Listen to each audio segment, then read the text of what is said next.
2024 को किस तरह से देख रहे हैं? 2024 को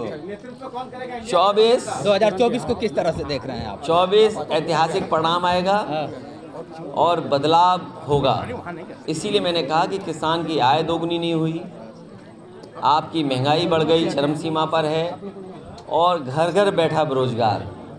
यही रास्ता निकालेगा लोकतंत्र में। जातियों में बांटने की कोशिश हुई, ऐसा प्रधानमंत्री कह रहे हैं कि इस चुनाव में मैं बहुत सीधा ये कहना चाहता हूँ कि जिस समय मंडल कमीशन का गठन हुआ है और जो लोग ये बात कहते हैं कि हम विपक्ष के लोग जातीय गणना मांग करके या जातियों की बात करके या पीडीए की बात करके जातियों में नहीं बांट रहे हैं, जिस समय ये बात हुई कि आरक्षण की व्यवस्था कैसे लागू हो,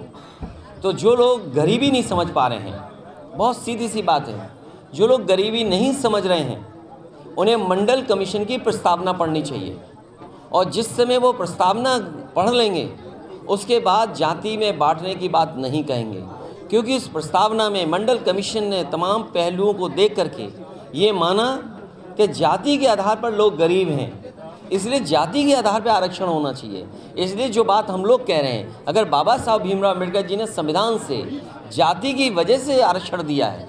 और मंडल कमीशन ने पिछड़ों को अगर जाति के हिसाब से आरक्षण दिया है, तो जो लोग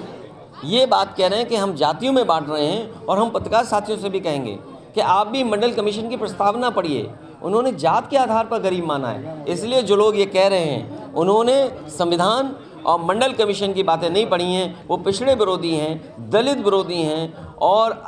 अल्पसंख्यक विरोधी हैं, और आदिवासी विरोधी लोग हैं।